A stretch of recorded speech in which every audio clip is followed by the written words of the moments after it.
आप हमें उदाहरण भी सरल दे रहे हैं, गवाहियां याद दिला रहे हैं, ताकि जो भी हम सीख रहे हैं हम सब समझ सके। और प्रभु जैसी जैसी हमारी भूख है प्रभु, उसके अनुसार प्रभु आप हमें दीजिए जो जो रहस्य है आपके राज्य का प्रभु, जो वचनों में छुपा हुआ है उसका खुलासा कीजिए और वचन को बहुत ही आसान बनाइए प्रभु। जो प्रकाशना है आपके वचनों में उसे प्रभु आप प्रकट कीजिए। धन्यवाद देते हैं पवित्र आत्मा, आप हमारे गुरु हैं और आप हमारे मददगार हैं। आप ही हमें सिखाइए। आप हम सब यहाँ पर, मैं भी सीखने आई हूँ प्रभु, हम सब यहाँ पर सीखने के लिए आए हैं।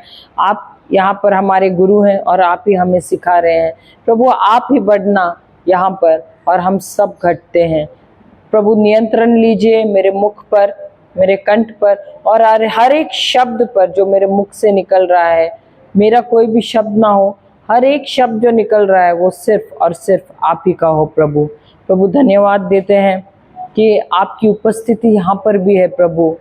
और प्रभु धन्यवाद देते हैं कि यहाँ पर किसी का भी ध्यान भंग नहीं हो रहा है, हर कोई बहुत ही ध्यान पूर्वक सुन रहा है और किसी को नींद भी नहीं आ रही है प्रभु। मैं अधिकार लेती हूँ उस दुष्ट आत्मा पर जो यहाँ पर आया है हमारा ध्यान भंग करने या नींद दिलाने, उस पर अधिकार लेती हूँ, उसे डांटती हूँ प्रभु यीशु के नाम से, उसे उखाड़ती हूँ यहाँ से और उसे कहती हूँ कि जा समुद्र में जाकर गिर जा।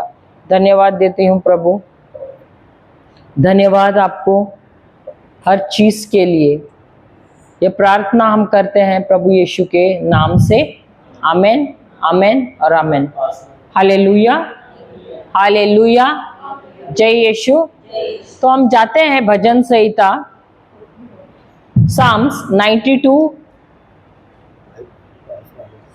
हम जाते हैं भजन संहिता 92 12 से 14।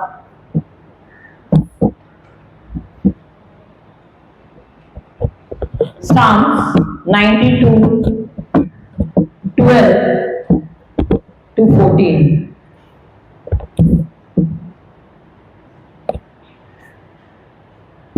इंग्लिश में मैं पढ़ती हूँ।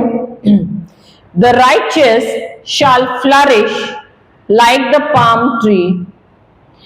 He shall grow like a cedar in Lebanon.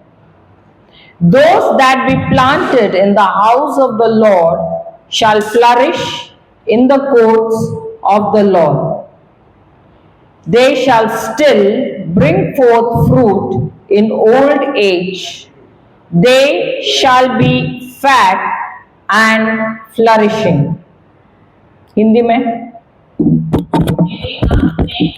नहीं, Psalms 90 to 14, सॉरी 12 से 12 to 14। धर्मी, हाँ 90 to 12, हाँ हाँ धर्मी लोग किसकी? खजूर की नाई फूले फूलेंगे और लेबनान के देवदार की नाई बढ़ते रहेंगे। वे यहोवा के भवन में रोपे जाकर हमारे परमेश्वर के आंगनों में फूले फले रहेंगे। वे पुराने होने पर भी फलते रहेंगे और रस भरे लहलहाते रहेंगे। हालेलुया, हालेलुया, जय यीशु। तो ये जो वचन है ये किसके बारे में कहा गया है? किसके लिए? धर्मी जन के लिए। हालेलुया। तो ये वचन धर्मी जनों के लिए है। तो अगर ये धर्मी जनों के लिए है तो धर्मी व्यक्ति कौन है?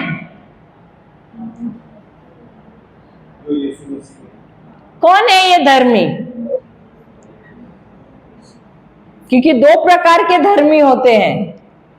Hallelujah, hallelujah. अगर हम शुरू करें तो क्या ये धार्मिकता हम अपने बलबूते से हम हासिल कर सकते हैं? नहीं। हमारे कार्यों से? नहीं। नहीं। हालेलुया, हालेलुया, जय यीशु। तो ये धार्मिकता क्या है? ये धार्मिकता हमारी क्या है? पहचान है। क्या है? हमारी पहचान है। It is our identity in Christ. किसमें है? प्रभु यीशु में है। ये धार्मिकता अगर आप देखो तो पुराने नियम में भी लोग हासिल कर सकते थे, हालेलुया, लेकिन वो उनके कार्यों के द्वारा, तो उसमें प्रभु को कोई पहचान नहीं मिलती थी। God would never get obeying the law. Yeah, hallelujah, hallelujah. So they wouldn't get an identity in Christ in the Old Testament. Hallelujah, जय यीशु। तो अगर हम देखें तो जब परमेश्वर ने मनुष्य को बनाया, किस लिए बनाया, कैसे बनाया? उन्होंने उनको अपने छवि में, उन्होंने उनको अपने ही समानता में उनको बनाया। हालेलुया, जय यीशु। और प्रभु ने इसलिए उनको बनाया क्योंकि वो खुद प्रेम है। हालेलुया। और वे चाहते थे कि वो कोई तो ऐसा रहे जिसके अंदर वो अपना प्रेम उंडेले, और इसके लिए उन्होंने मनुष्य को बनाया। Hallelujah, hallelujah. और मनुष्य को उन्होंने अपनी समानता में अपने सदृश बनाया। हालेलुया, जय यीशु, जय यीशु। और उन्होंने सब कुछ जो बनाया मनुष्य के हवाले कर दिया। उसे कहा कि यहाँ पृथ्वी पर तू राज करना और स्वर्ग में मैं राज करूंगा। हालेलुया, जय यीशु। और सिर्फ उनको हुक्म दिया, मनुष्य को या पुरुष को मैं कहूंगी, उन्होंने हुक्म दिया, जो आदम है उसको हुक्म दिया कि तुम सारे जो जितने भी मैंने पेड़ बनाए हैं उसके तुम फल खा सकते हो, जो चाहे वो कर सकते हो, लेकिन एक ही पेड़ है जिसका तुम फल मत खाना। हालेलुया, जय यीशु। अब जिसने ये बात सुना है, पहले मैं उनको नहीं सवाल पूछती, लेकिन जिनको मालूम नहीं है, जिन्होंने ये सुना नहीं, उनके लिए सवाल है। तो अगर, क्योंकि बहुत लोगों का ये सवाल होगा कि परमेश्वर को तो पहले ही पता होगा कि ये पेड़ बनाने से पहले कि मनुष्य, क्योंकि वो सब कुछ पहले से ही जानता है, सही बात है, तो उन्होंने वो पेड़ को क्यों बनाया? सही बात है, ये सवाल कभी आया नहीं? You never got this question? कभी भी नहीं आया कि प्रभु आप तो सब जानने वाले हैं, आप अंतर्यामी हैं, आपको तो पता है आगे की क्या घटना होने वाली है, ये भी पता था कि मनुष्य जो है वो मेरे आज्ञा का उल्लंघन करेगा, फिर भी आपने क्यों ये पेड़ को बनाया? ऐसे कभी लगा नहीं आपको? तो उसका जवाब कभी मिला आपको? लेकिन क्या उनको पता नहीं था क्या वो ओबीडियंस में चलेंगे कि नहीं? Hallelujah, hallelujah. अभी मैं उदाहरण आपको देती हूं। अगर एक दंपति है, यानी दे आर मैरिड एंड वो दोनों भी ऑफिस को जाते हैं काम नौकरी करने के लिए, सही बात है। अब दोनों की शादी हुई है, अब ऐसे दोनों अलग अलग ऑफिस में जाते हैं, वहां पर उनको जहां काम करते दूसरे कर्मचारी हैं उनके साथ दोस्ती भी हो जाती है। ऐसे हो सकता है जहां पर बीवी जा रही है वहां पर बहुत अच्छे अच्छे दिखने वाले मर्द हैं, और जहां पुरुष जा रहा है वहां पर भी अच्छी अच्छी दिखने वाली स्त्री है। तो फ्रेंडशिप भी हो सकती है, प्यार में भी पड़ सकते हैं, और अगर लफड़ा भी हुआ तो दोनों जानेंगे नहीं, वो तो ऑफिस में ही रहेगा, सही बात है, समझा ना लफड़ा का मतलब? हालेलुया, हालेलुया, सही बात है ना।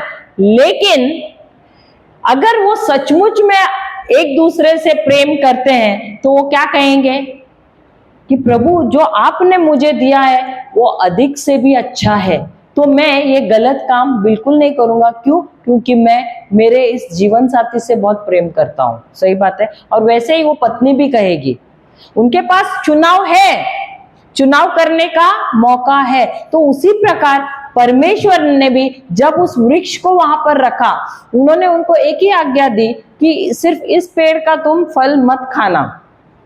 Hallelujah, hallelujah. Did you all get? आपको समझ में आया? तो परमेश्वर ने क्यों रखा?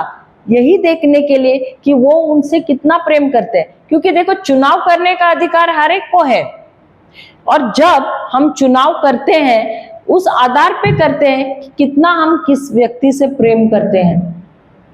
समझ रहे हैं? अभी उदाहरण के तौर पे, अगर आपका बच्चा, यू हैव 4 चिल्ड्रन, आपके 4 बच्चे हैं, अगर आपने अपने बच्चों से कहा मैं कुछ देर के लिए बाहर जा रही हूँ या you are going to work, लेकिन ये जो चीज है मैं रख रही हूँ, बाकी फ्रिज में सब कुछ है वो खाना, लेकिन ये आइसक्रीम जो रखा है ना वो प्लीज बिल्कुल मत छूना, बिल्कुल मत छूना। अभी सभी बच्चे एक जैसे नहीं होते हैं, आप देखोगे तो उसमें से एक तो थोड़ा बहुत शरारत करने वाला होता है, लेकिन अगर वो बच्चे आपसे सचमुच प्रेम करेंगे, क्या वो जाकर वो चीज को हाथ लगाएंगे, आइसक्रीम को? नहीं। क्यों?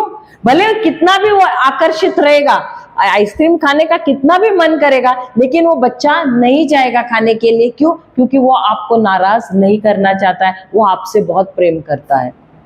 उसके पास भी चुनाव है, वो चाहे तो खा भी सकता है और फिर बोल सकते हैं मम्मी सॉरी मैंने खाया, ऐसे भी बोल सकता है, लेकिन वो क्यों नहीं कर रहा है? नहीं, मेरे खाने से किसको दुखी मैं कर रहा हूं? मेरे माँ को कर रहा हूं, और इसीलिए वो क्या करता है? वो नहीं खाता है। हालेलुया। और इसीलिए परमेश्वर ने जब वो वृक्ष वहां पर रखा, उनको मालूम था कि वो आज्ञा का उल्लंघन करने वाले, लेकिन वो इसलिए रखा कि वो ये देखना चाहते थे, देखो, क्योंकि उन्होंने मनुष्य को चुनने का अधिकार दिया हुआ था। हालेलुया। अभी मोस्ट ऑफ द टाइम देखो, हम बोलते हैं ना, प्रभु, वी से he is a very sovereign God, यानी प्रभु के हाथ में सब कुछ है, प्रभु अंतर्यामी है, सब कुछ उनके हिसाब से होता है, हम बोलते भी है ना, लेकिन ये गलत है। भले ही हम बोलते हैं कि सब कुछ उनके हिसाब से होता है, लेकिन यहाँ पृथ्वी पर उन्होंने हमको अधिकार दिया हुआ है चुनने का। तो अगर हमारा चुनाव उनके वचन के आधार पर होता है तो हम बताते हैं कि प्रभु हम आपसे सचमुच प्रेम करते हैं। और इसीलिए प्रभु यीशु कहते हैं ना, if you love me you will keep my commandment, अगर तुम मुझसे प्रेम करते हो तो तुम मेरी आज्ञाओं का पालन करोगे। इसीलिए उन्होंने कहा। हालेलुया। तो अब भी वो यही कहते हैं, अगर तुम मुझसे प्रेम, क्योंकि अब भी हमारे पास चुनाव करने का अधिकार है। हालेलुया। लेकिन अब क्या हुआ, यहाँ पर हम देखते हैं आदम और एवा ने, लेकिन देखो आज्ञा किसको दिया गया था? आदम को दिया गया था। क्या स्त्री वहां पर थी? नहीं थी। उस स्त्री को किसने आज्ञा दिया? आदम ने दिया। तो खाया किसने पहले फल? स्त्री ने खाया। तो क्या वो पाप हुआ?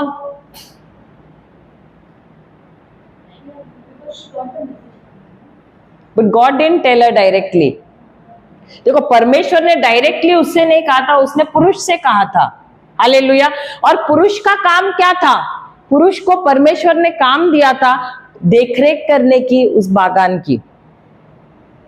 तो गलती किसकी थी? पुरुष की थी, क्योंकि जब परमेश्वर ने पुरुष को बनाया, उसको उस बागान में रखा, उस बागान की देखरेख करने के लिए।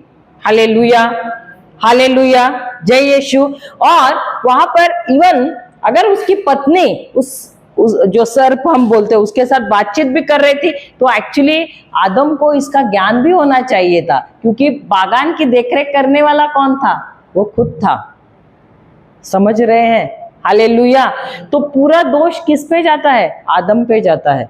और अगर हम देखते हैं उसके आज्ञा का ना पालन करने की वजह से क्या हुआ? What happened?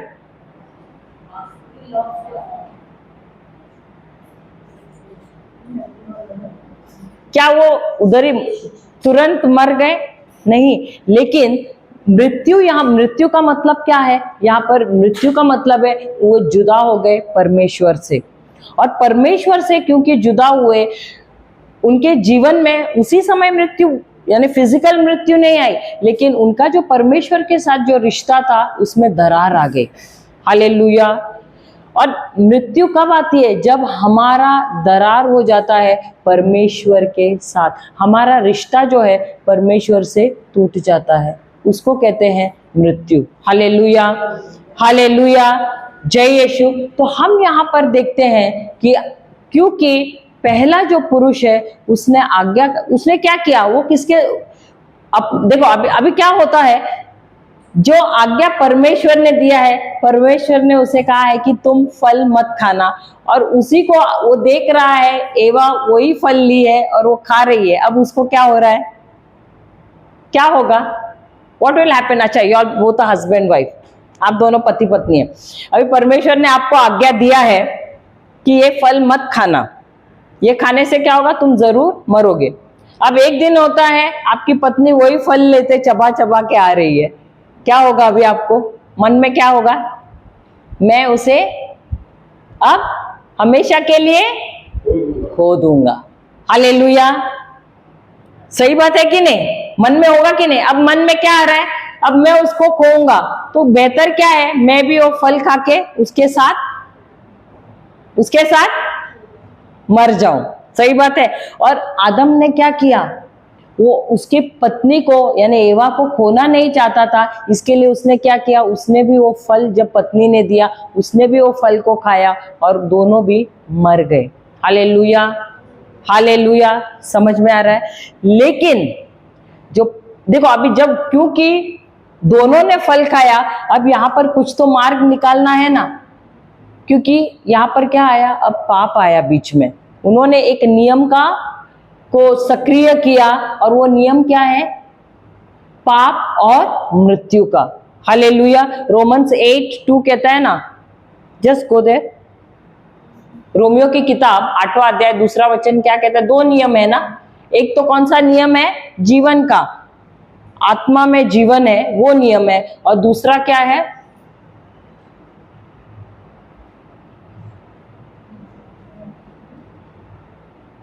रोमियो की किताब 8वां अध्याय 2 वचन, क्योंकि जीवन की आत्मा के व्यवस्था ने मसीह यीशु में मुझे पाप की और मृत्यु की व्यवस्था से स्वतंत्र कर दिया। तो अब यहां पर हम देखते हैं 2 नियम है, कौन से हैं? एक आत्मा का नियम जो है पाप और मृत्यु का, और दूसरा कौन सा है, आत्मा में जीवन का। हालेलुया। तो जब तक वे प्रभु के नियम के अनुसार चल रहे थे, कौन से नियम में चल रहे थे? जीवन के नियम में, आत्मा में जीवन जो है उस नियम में चल रहे थे। लेकिन जैसे उन्होंने परमेश्वर की आज्ञा का उल्लंघन किया, उसी घड़ी क्या आया उनके जीवन में, उन्होंने कौन से नियम में, देखो ये जैसा स्विच ऑन ऑफ हम करते हैं ना, उसके जैसा ही है। जैसे ही उन्होंने बटन बंद किया, सॉरी ऑन किया, कौन सा नियम चालू हो गया? आत्मा में मृत्यु और पाप का नियम उनके जीवन में शुरू हो गया। देखो एक बात हमेशा याद रखना, आप सोचते रहे कि प्रभु चाहिए तो उनको बचा सकते थे, क्षमा कर सकते थे। सही बात है, कभी ऐसे हुआ? क्योंकि बचपन में मुझे ऐसे लगता था प्रभु ने उनको क्षमा क्यों नहीं किया। एक बात हमेशा याद रखना चाहिए, परमेश्वर एक थरा जेंटलमैन बोलते हैं ना, एक सज्जन आदमी है। क्योंकि अगर उन्होंने कुछ शब्द अपने मुख से निकाले हैं ना, उसके अनुसार उनको कार्य करना ही है, वरना वो एक न्याय देने वाले परमेश्वर होंगे ही नहीं। He will not be a just God। क्योंकि अगर देखो एक व्यक्ति कैसे जाना जाता है पता है? अगर वो अपना शब्द बोलता है और उसके अनुसार अगर वो कार्य नहीं करता, अगर वो खुद का शब्द तोड़ रहा है, तो दूसरी बार अगर आप जाओगे उसके पास, आप भरोसा करोगे, आप डगमगाओगे, रखेगा कि नहीं, रखेगा कि नहीं, होता है कि नहीं? और बाइबल में जब जब हम पढ़ते हैं, परमेश्वर ने जो जो भी कहा है उसी के अनुसार उन्होंने कार्य किया है। अगर यहां पर परमेश्वर उनको दंड नहीं देते, अगर वो नियम के खिलाफ जाते, तो क्या वो न्याय देने वाले परमेश्वर होते? नहीं। क्या वो भरोसा रखने लायक होते? नहीं। और इसीलिए जब परमेश्वर ने ये नियम जब बनाया ना, जब उन्होंने कहा हम मनुष्य को बनाए अपने स्वरूप में, अपने ही समानता में, और उसको यहाँ पर हम पृथ्वी पर अधिकार दें, जब उन्होंने ये शब्द कहा, ये एक नियम बना, एक लॉ बना। और जब उन्होंने ऐसे कहा तो उन्होंने अपने खुद के शब्द से क्या किया? अपने आप को बांध दिया। He tied him up with his own words. Did you get me? जब उन्होंने, did you all follow? Yes. So जब परमेश्वर ने कहा ये पृथ्वी हम मनुष्य को देते हैं और वो राज करेगा, तो राज करेगा का मतलब क्या है? हर एक जो निर्णय है उसका वो खुद लेगा।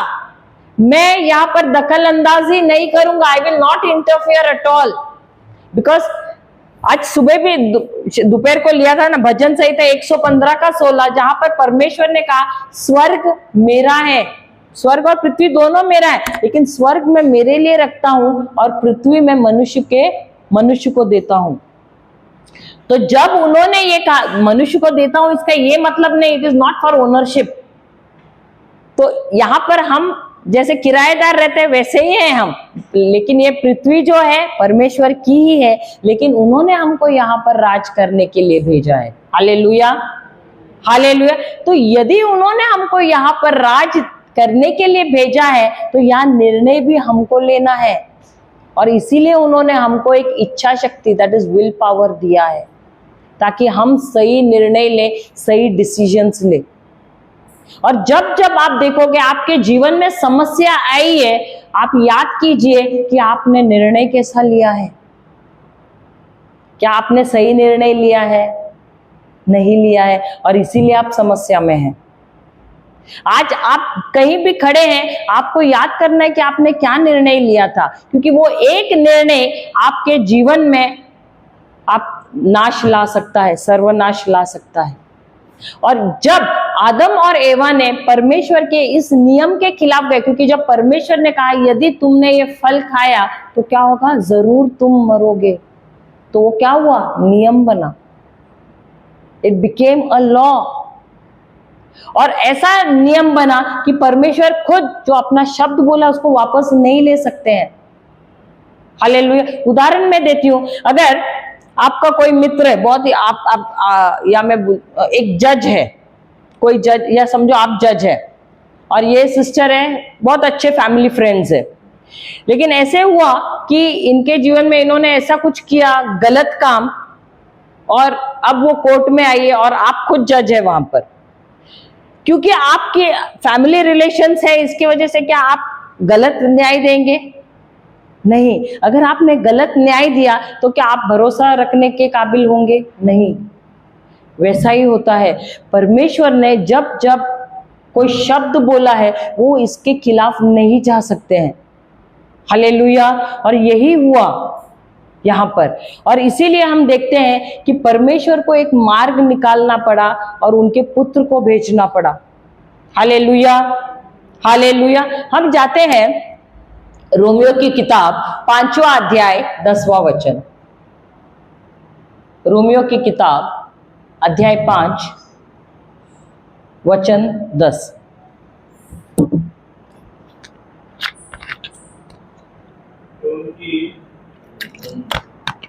क्योंकि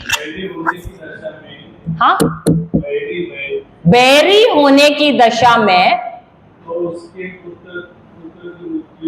तो उसके पुत्र की मृत्यु के द्वारा हमारा मेल परमेश्वर के साथ हुआ।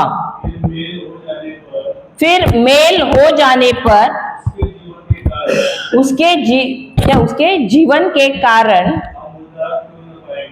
हम उद्धार क्यों ना पाएंगे? हालेलुया। इंग्लिश में पढ़ेगा कोई? For if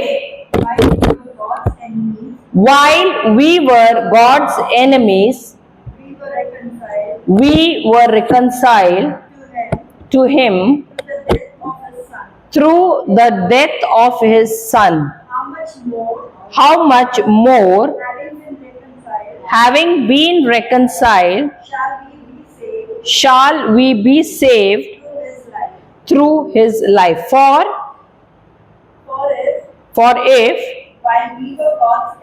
while we were God's enemies, hallelujah, hallelujah.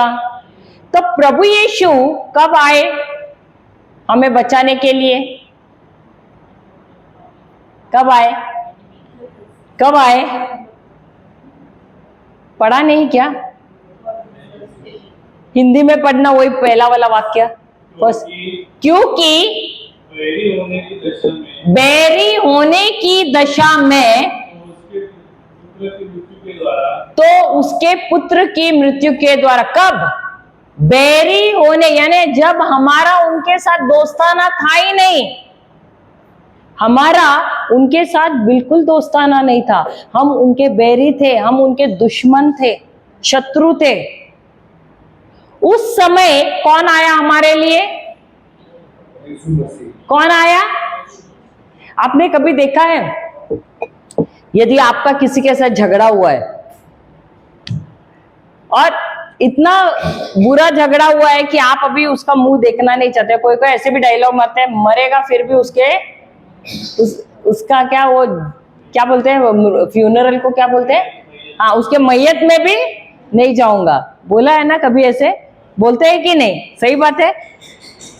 तो यहां पर हम देख रहे हैं, और सामने से अगर समझो एक दिन वो व्यक्ति आ रहा है तो मुंह कहां जाता है? टेढ़ा हो जाता है, पूरा 180 डिग्री उस तरफ जाता है कि नहीं? देखा है आपने? इसका आंसर है, इसका मतलब आपने भी ये देखा है। Hallelujah, hallelujah. तो हम जो मनुष्य हैं, एक दूसरे को हम इतना तुच्छ मानते हैं, ऐसे शत्रुता से देखते हैं। तो आप समझिए, परमेश्वर जिसने हमारी सृष्टि की है, वो उस घड़ी परमेश्वर ने अपने पुत्र को यहाँ पर हमारे लिए भेजा, जब हम उनको जानते ही नहीं थे, हम उनको पहचानते भी नहीं थे, हमारी तो उनसे शत्रुता थी। किस लिए? क्योंकि हमने उनकी आज्ञा का पालन नहीं किया है। और उस समय परमेश्वर ने अपने इकलौते पुत्र को हमारे लिए यहाँ पर इस पृथ्वी पर भेजा। वही ये वचन कहता है, पढ़िए अभी हिंदी में। क्योंकि बैरी होने की दशा में तो उसके पुत्र के मृत्यु के द्वारा हमारा मेल परमेश्वर के साथ हुआ। बस इंग्लिश में, for if while we were God's enemies, we were reconciled to him through the death of his son। बस, हालेलुया, हालेलुया। तो अगर हम परमेश्वर के साथ शत्रु थे, यानी हमारा और परमेश्वर का इतना हद तक हमारे बीच में शत्रुता था कि हम परमेश्वर की तरफ देखते भी नहीं थे, उतनी हमारी शत्रुता थी। और इसीलिए किसको हमारे बीच में भेजना पड़ा? परमेश्वर को अपने इकलौते पुत्र को यहाँ पर भेजना पड़ा, जो हमारे और परमेश्वर के बीच में क्या करने के लिए आया? शांति लाने के लिए आया, मेल मिलाप करने के लिए आया यहाँ पर। हालेलुया। रिकंसाइल का मतलब है टू मेक फ्रेंडशिप। हालेलुया। तो हमारी टू मेक पीस या टू मेक फ्रेंडशिप, हमारी और परमेश्वर के बीच में मेल मिलाप, हमारे बीच में क्या कराने के लिए? शांति कराने के लिए उन्होंने अपने इकलौते पुत्र को यहां पर भेजा। Hallelujah, hallelujah. क्या ये आसान था? आसान था? बहुत ही कठिन था। हालेलुया। क्योंकि अगर यीशु को यहाँ पर आना है, उनको आना है मनुष्य के रूप में, क्योंकि अगर वो मनुष्य रूप में नहीं आएंगे, सबसे पहले वो डिस्क्वालीफाई हो जाएंगे, अयोग्य ठहरेंगे। हालेलुया। और इसीलिए उनको यहाँ पर आना है मनुष्य के रूप में ही, और उस मनुष्य के रूप में उसको वो सारी चीजें जो आदम ने, देखो वहां पर वचन क्या कहता है, आदम के यहाँ नहीं, लेकिन आदम जो आया यहाँ पर, वो किसके साथ मरा? एवा के साथ मरा। लेकिन यीशु, क्या यीशु एवा के, हम जो एवा है या हम उनकी दुल्हन है, क्या हमारे साथ मरा या हमारे लिए मरा? तो क्या उनको आज्ञा का पालन करना आसान था? Was it easy for him? क्या उनको आसान था? उनको आसान नहीं था, क्योंकि हर एक कदम पे उनको प्रलोभन में डालने के लिए शैतान था वहां पर, हर एक घड़ी। And it was very difficult, उसको बहुत कठिन था अपने पिता के आज्ञा का पालन करने के लिए। हालेलुया। लेकिन हर घड़ी, हर परीक्षा में वो पास होता गया। किस लिए? ताकि वो हमारे साथ नहीं परंतु हमारे लिए वो मरे। और कैसे? यीशु कैसे मरा?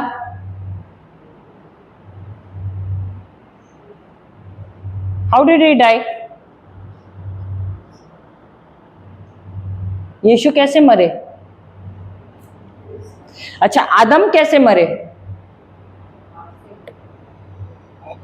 आदम कैसे मरा?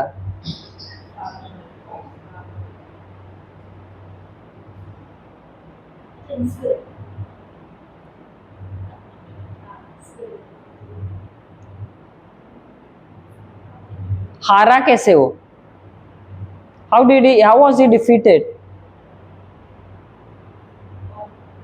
Adam. And how did Jesus? Hallelujah. Hallelujah. Hallelujah. जय यीशु। तो जहां पर वो हारा क्यों?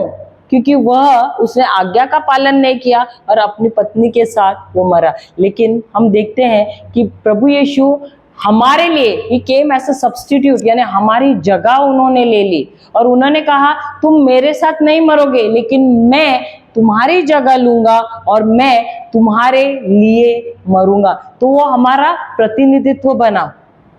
He became a substitute, हमारी जगह उन्होंने ले ली। अगर इवन हम देखते हैं अदन की वाटिका में, जो आदम ने अदन की वाटिका में क्या किया? उसने आज्ञा का पालन नहीं किया। यीशु भी वाटिका में थे, कौन से? गेत्सेमनी। वहां पर उनका भी युद्ध चल रहा था।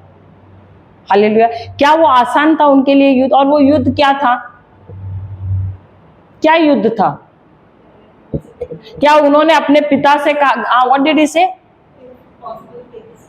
तो उन्होंने कहा ये जो कटोरा है इसको, द कप ऑफ सफरिंग, उसको हिंदी में क्या बोलते हैं ब्रदर? दुख का कटोरा। दुख का कटोरा हो सके तो तुम उसे निकालो, उसे ले जाओ। सही बात है। लेकिन पिता आपकी इच्छा हो, आपकी खुशी हो, ना कि मेरी हो। हालेलुया। अब ये जो दुख का कटोरा है वो क्या है? क्या? तो दुख का कटोरा ये नहीं कि वो क्रूस लेकर जाएंगे, उनको बहुत मारेंगे पीटेंगे, नॉट द परसिक्यूशन, लेकिन दुख का कटोरा है उनको अपने पिता से क्या होना पड़ेगा? जुदा होना पड़ेगा। कब? जब मनुष्य का जो पाप है, बिकॉज सी देखो, अगर वो हमारा प्रतिनिधित्व हो रहा है, वो हमारे साथ उनको नहीं मरना है, लेकिन जो हमारे जो पाप है वो उसको अपने शरीर में लेना है। हालेलुया। सो क्या उन्होंने हमारे पाप लिए या हमारे पापों को लिया?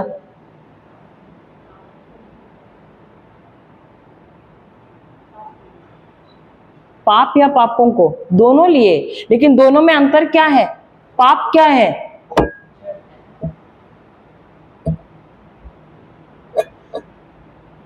पाप क्या है? मुझे लगता है ये पहले भी लिया है। पाप क्या है?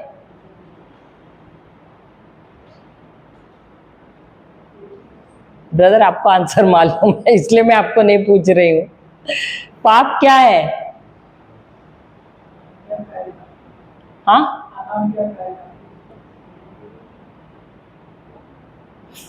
हाँ बोल।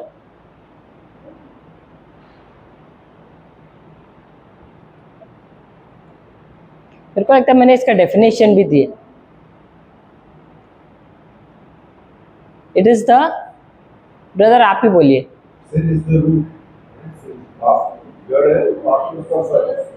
नहीं और है। It is the power through which you rebel against God. वो एक सामर्थ्य, एक शक्ति है जिसके द्वारा आप बगावत करते हैं परमेश्वर के साथ। वो एक स्वभाव है। पाप क्या है? एक स्वभाव, नेचर है। हमने पहले भी उदाहरण दिया है, एक सुअर का, बिल्ली का, कुत्ते का, उनका स्वभाव है। और वो स्वभाव की वजह से भले आप कितना भी उसको, उस सुअर को निलाओ, उसको आप दिन में 10 बार भी निलाओ, आप उसको कहाँ पाओगे? गंदगी में। क्यों? क्योंकि उसका वो स्वभाव है।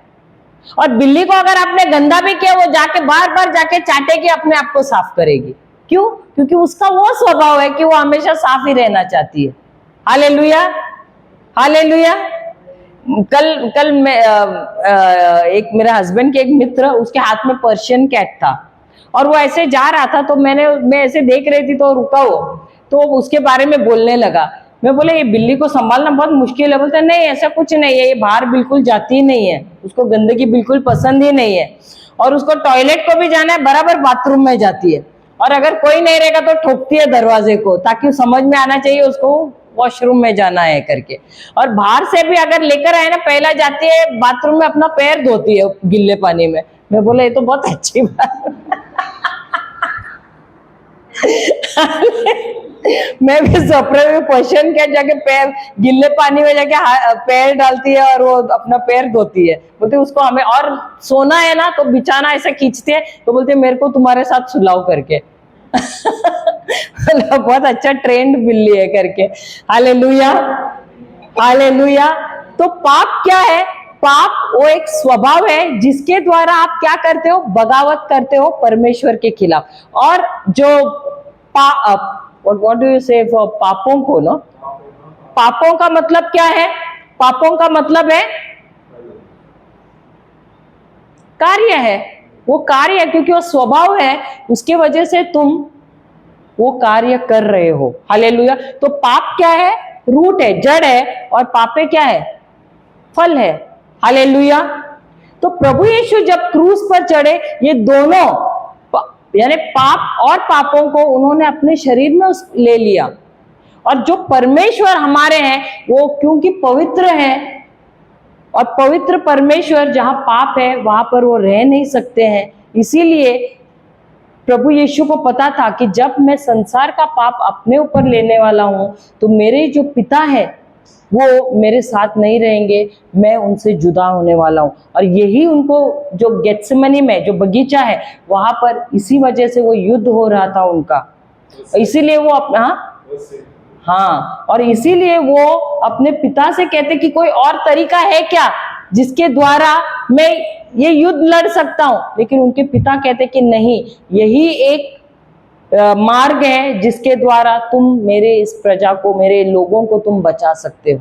हालेलुया, हालेलुया, जय यीशु। समझ में आ गया? यीशु को ये इतना बड़ा बलिदान हमारे लिए देना पड़ा। तो ये कब? जब हम शत्रु थे, हम सब शत्रु थे, जब हम अजनबी थे, जब हम उनको जानते भी नहीं थे। हालेलुया।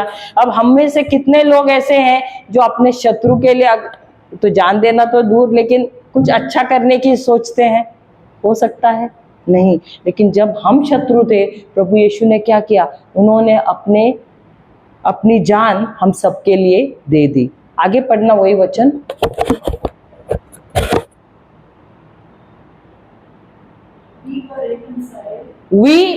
स्टार्टिंग से पढ़ लेना।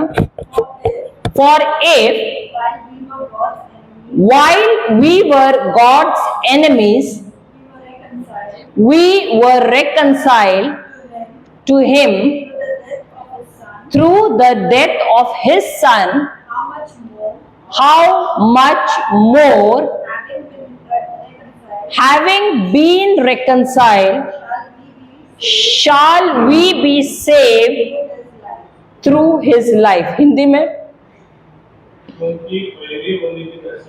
क्योंकि बैरी होने की दशा में तो उसके पुत्र यीशु की मृत्यु के द्वारा हमारा मेल परमेश्वर के साथ हुआ। फिर मेल हो जाने पर उसके जीवन के कारण हम उद्धार क्यों न पाएंगे? मच मोर दिया नहीं है क्या वहां पर वर्ड? हिंदी में मच मोर नहीं, उधर भी मच मोर दिया है, अभी सिस्टर ने पढ़ा है ना, मच मोर या हालेलुया। अच्छा, मैं एक उदाहरण देती हूँ आपको।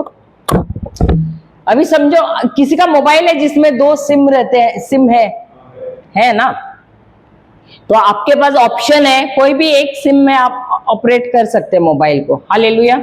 तो अगर समझो अभी आपको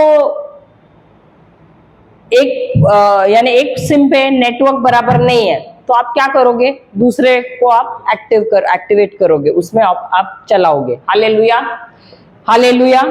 तो यही हुआ जब प्रभु यीशु आने से पहले हम कौन से इसमें चल रहे थे, सिम में।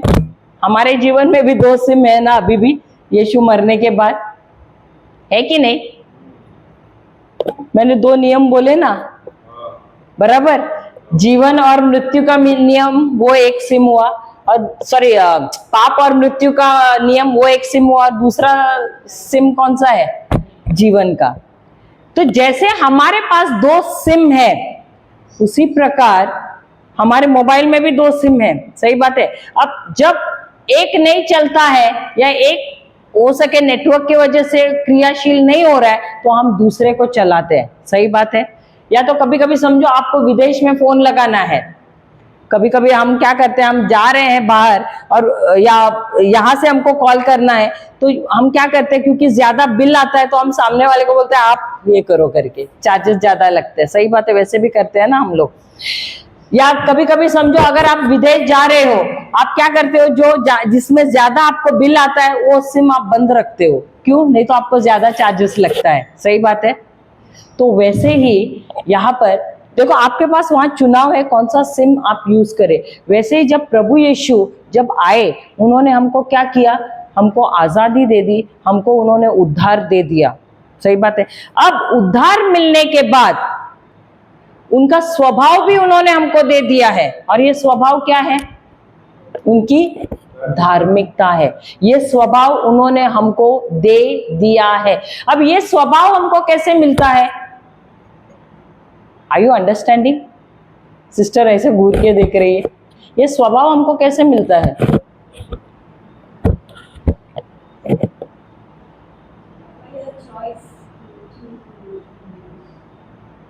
By faith. But it is by faith only, no, you receive it.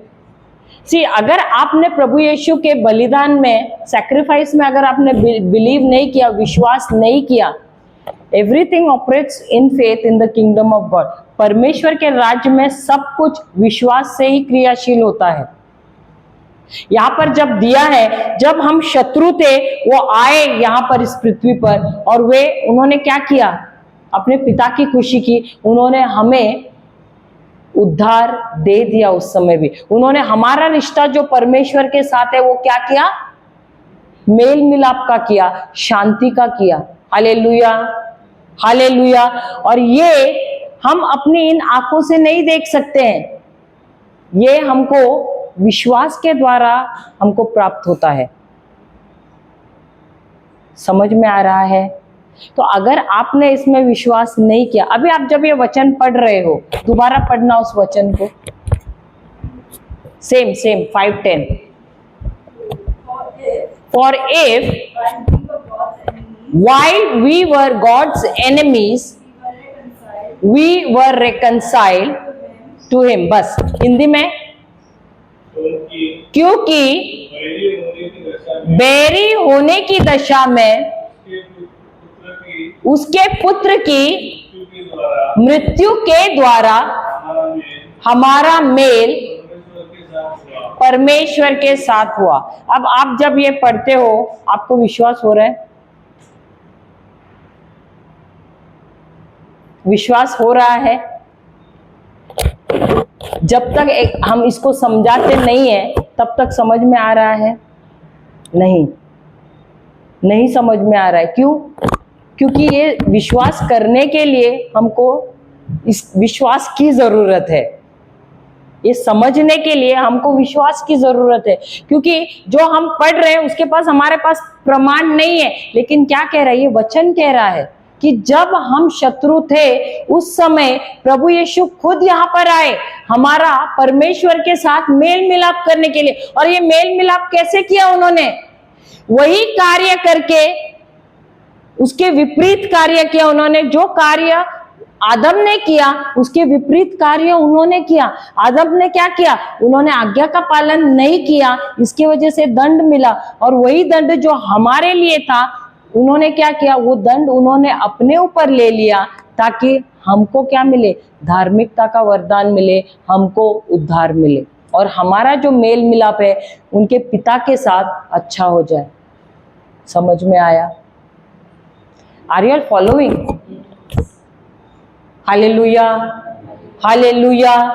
और जब उन्होंने ये किया, मैं वही कहा आपसे, 2 सिम्स है, उसके बाद हमारे पास चुनाव है कि हमको अब कौन से नियम में चलना है, क्योंकि हर घड़ी हमारे 5 इंद्रिय हमको बताते हैं वो चीजें जो हमें नजर आती हैं, जो हम सुनते हैं, जो कोई बोलता है, तो ये जो हमें एहसास होता है। Every time our 5 senses they show us the things, the real things, the facts। और दूसरी तरफ हमारे पास है फेथ सेंस, जिसके लिए हमारे पास फिजिकल कोई भी सबूत नहीं है, लेकिन उसका सबूत कहां पर है? बाइबल में है। तो हर घड़ी चुनाव किसको करना है? कौन सा सिम में चलना है, कौन सा सिम एक्टिवेट करना है? चुनाव है कि नहीं? So every time you have a choice. और इसीलिए ये वचन कहता है आगे, मच मोर, पढ़ो अभी, how much more having been reconciled shall we be saved through his life। Hindi में, फिर मेल हो जाने पर उसके जीवन के कारण हम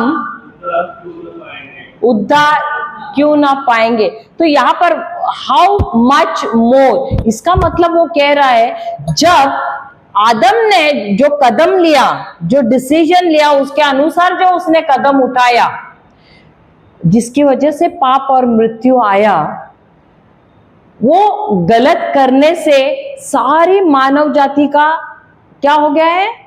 वो पाप में ही नहीं आए, उनको मृत्यु भी आया। और जो मनुष्य कहाँ था? वो ऊंचे स्थान पे था जब परमेश्वर ने उसको बनाया था। Man was at the top of the scale. जो वजन काटा रहता है ना, अगर आपने कभी वजन काटा, अभी का तो डिजिटल है, लेकिन पहले का जो सब्जी और वो हम बनिया के पास रहता था, वो वजन काटा, वहां पर अगर हम देखें तो मनुष्य ऊंचे स्तर पे था। He was at the top जब परमेश्वर ने उसको रचा था। लेकिन जब उसने आज्ञा का पालन नहीं किया, वो कहाँ गिरा? सबसे निचले स्तर पे गिरा। तो उसके एक आज्ञा का पालन न करने की वजह से कितनी हानि मिली, कितनी हानि पहुंची मनुष्य को? बहुत बड़ी हानि पहुंची कि नहीं? ना सिर्फ उसको, लेकिन उसकी सारी पीढ़ी, उसकी जो भी संतान उसके बाद उत्पन्न हुई, सबको हानि पहुंची है। हालेलुया। और अब तक भी हम वो हानि देख रहे हैं, अब भी देख रहे हैं, क्योंकि बहुत लोग हैं जिन्होंने अब तक प्रभु यीशु के इस बलिदान को नहीं स्वीकारा है। तो यही ये वचन कहता है कि जब आदम ने वो गलत निर्णय लिया, गलत चुनाव किया, उसकी इतनी जब हानि हुई, तो आप समझिए, जिस दिन आप प्रभु यीशु में विश्वास करते हैं, उनके कार्यों में विश्वास करते हैं, तो कितना अधिक क्या होगा? पढ़ना अभी समझ में आ रहा है? How much more, read now. How much more having been reconciled shall we be saved through his life। तो अगर अभी समझ में आ रहा है आप लोगों को, when you are reading this, तो जब आदम के एक निर्णय की वजह से, एक आज्ञा का पालन न करने की वजह से सारी मनुष्य जाति निचले स्तर पे गई, लेकिन जब एक मनुष्य प्रभु यीशु, जब उसने हमारा स्थान लिया, हमारी जगह ली उस क्रूस पर और सारे आज्ञाओं का पालन किया, तो आप सोचिए कितना अधिक से अधिक हमारा दोस्ताना जो है परमेश्वर के साथ हुआ है, हमारा मेल मिलाप अब जो परमेश्वर के साथ हुआ है, और उसकी वजह से हमारे जीवन में हमको क्या मिला है? उद्धार मिला है। Hallelujah, hallelujah, hallelujah. मुझे समझ में नहीं आ रहा है आप लोगों को समझ रहा है कि नहीं, क्योंकि आप लोग इतना ठंडा होकर ऐसे सोच रहे हैं अभी भी क्योंकि जो प्रभु यीशु ने जो किया है उसका असर अगर आप समझोगे, क्योंकि इसी वाई हम क्यों नहीं विश्वास करते पता है, क्यों हम ये हो रहा है, हम ऐसे ही देख रहे हैं, क्यों? क्योंकि हमको नजर नहीं आ रहा है इन 5 इंद्रियों के द्वारा। लेकिन जो प्रभु यीशु ने किया है ना, अगर हम सचमुच में अगर उसको बैठकर मनन चिंतन करेंगे, इस आध्यात्मिक जीवन में जो हमारे लिए जो उन्होंने किया है, हमारा स्तर अब कहाँ पहुंचा है? बहुत ही ऊंचा। मनुष्य जो निचले स्थान पे था ना, प्रभु यीशु ने जो किया है उसकी वजह से हम अब दोबारा ऊंचे स्थान पे पहुंचे। इसीलिए जब वो मरकर दोबारा जिंदा हुआ, उसने क्या कहा? मत्ती के सुसमाचार 28वां अध्याय 18वां वचन में उन्होंने क्या कहा है? पढ़िए, मैथ्यू 28:18।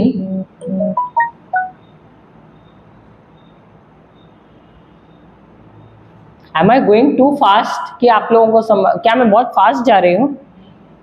लेकिन समझ में आ रहा है? अगर नहीं समझ में आ रहा है तो आप लोग मुझे टोकिए। यीशु ने उनके पास आकर कहा कि स्वर्ग और पृथ्वी का सारा अधिकार मुझे दिया गया है। फिर हाँ, आगे आगे आगे 19वां, इसलिए तुम जाकर सब जातियों के लोगों को चेला बनाओ और उन्हें पिता, पुत्र और पवित्र आत्मा के नाम से बपतिस्मा दो। Hallelujah, hallelujah. तो किसके नाम से बपतिस्मा देना है? किसके नाम से? Father, Son and the Holy Spirit. तो मेरा एक सवाल है, बपतिस्मा का मतलब क्या है? बपतिस्मा का मतलब क्या है? पानी का बपतिस्मा?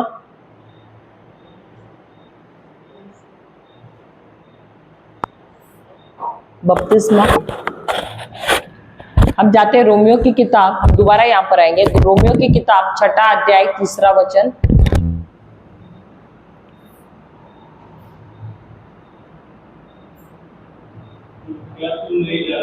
क्या तुम नहीं जानते कि हम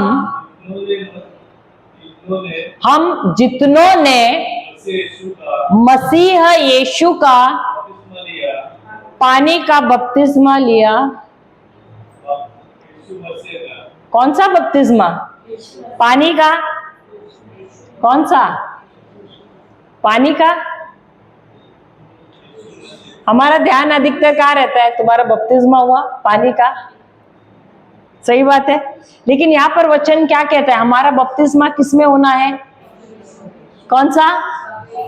तो यहाँ वचन क्या कहता है? जितनों ने मसीह यीशु का बपतिस्मा लिया तो उसकी मृत्यु का बपतिस्मा लिया। इंग्लिश में इससे अच्छा दिया है।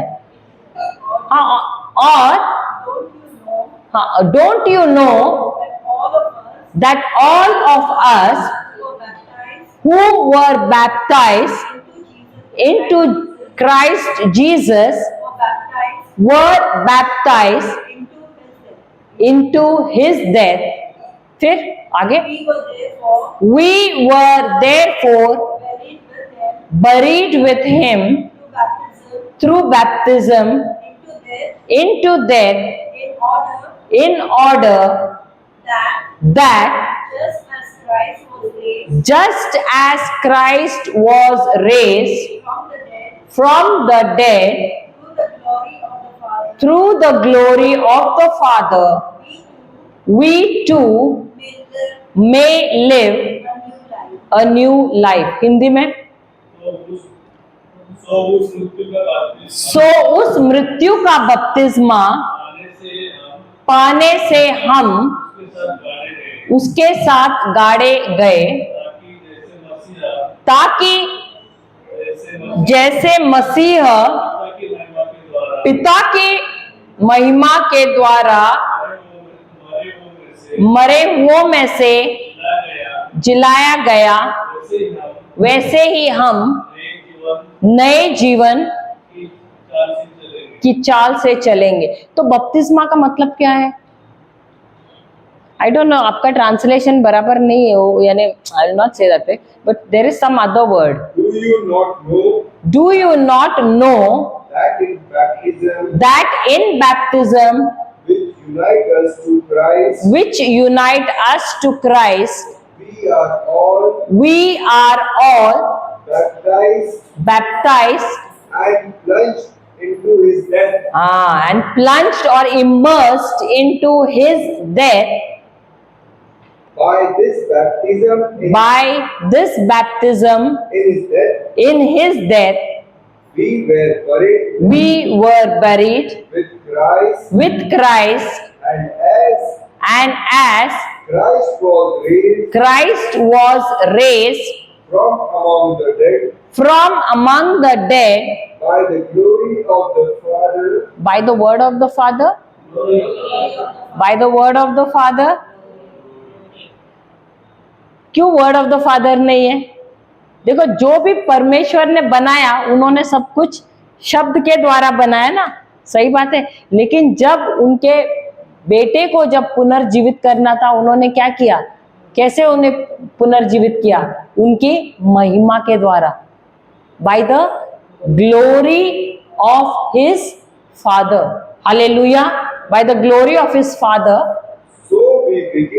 So we begin walking in a new life. Walking in a new life.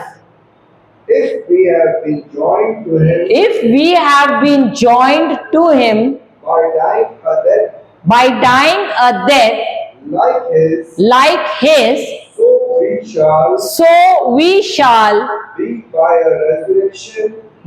by a resurrection like his. तो बपतिस्मा का मतलब क्या है? टू बी इमर्स्ड, क्या? डुबाना। टू बी ग्राफ्टेड, ग्राफ्टेड को हिंदी में क्या कहेंगे? नहीं, जोड़ना नहीं। हाँ या राइट, जोड़ना, जोड़ना है ना, कलम करना, कलम करना। तो बपतिस्मा का मतलब है, you can write down, to be immersed into. बपतिस्मा का मतलब है to be immersed into. Baptism is to be immersed into, to be plunged into, to be grafted into,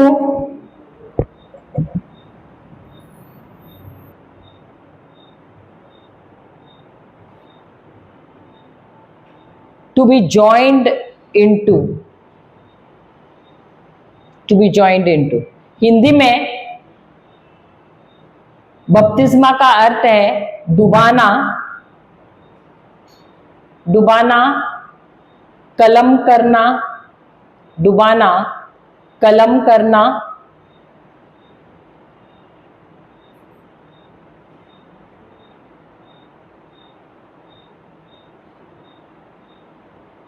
जोड़ना और जोड़ना। Hallelujah, hallelujah. तो ये वचन हमें क्या कहता है? जब प्रभु यीशु उस क्रूस पर चढ़े, क्या हम भी उस क्रूस पर उनके साथ थे? हाँ या नहीं? Yes. हम भी खुद उनके साथ थे।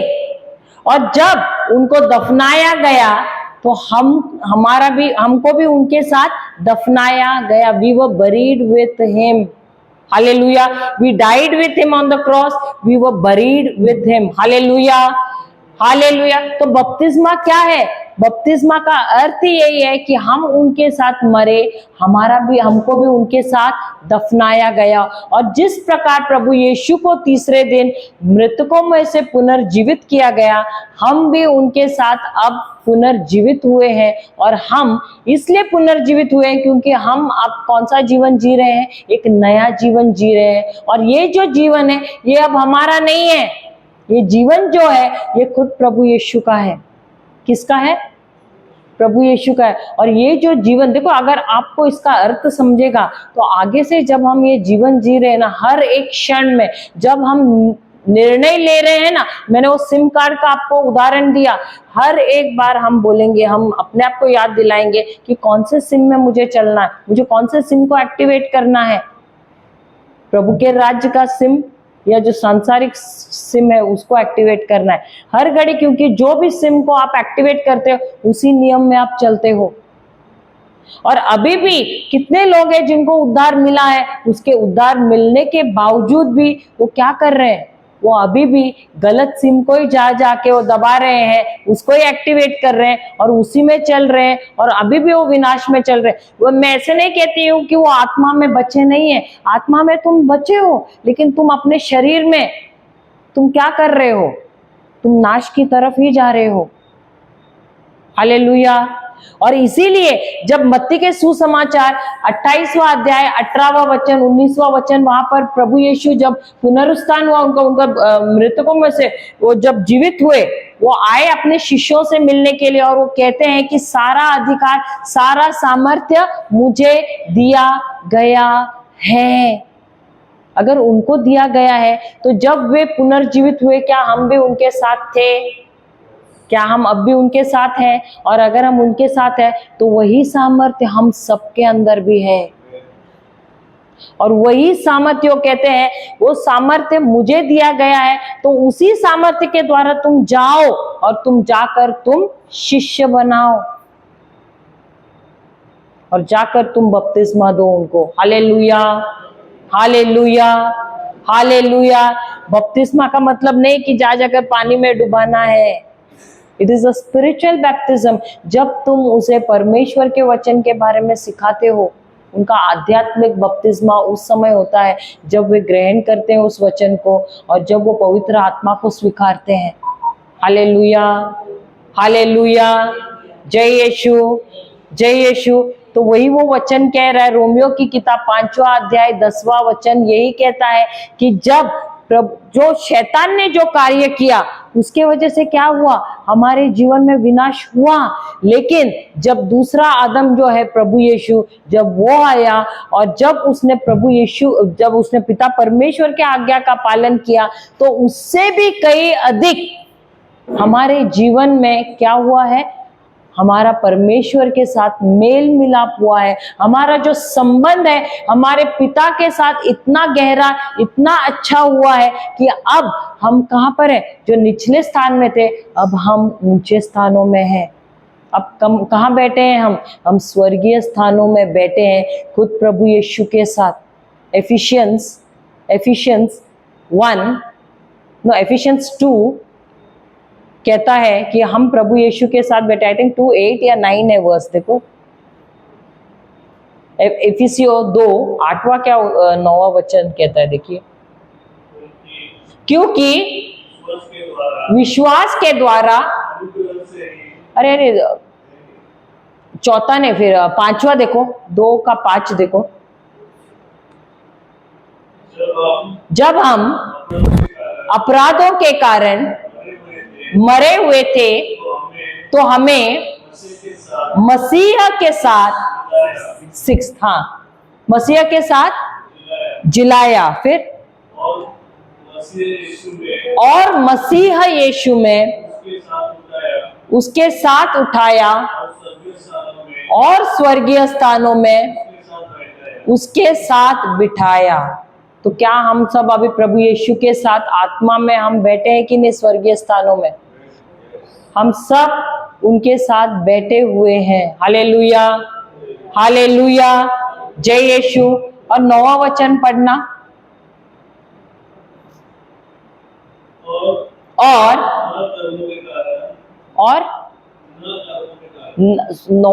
10वां वचन पढ़ना, 2 का 10 पढ़ना। क्योंकि हम उसके बनाए हुए हैं और मसीह यीशु में इन भले कामों के लिए क्या है, सृजे गए, जिन्हें परमेश्वर ने पहले से ही हमारे लिए करने के लिए तैयार किया है।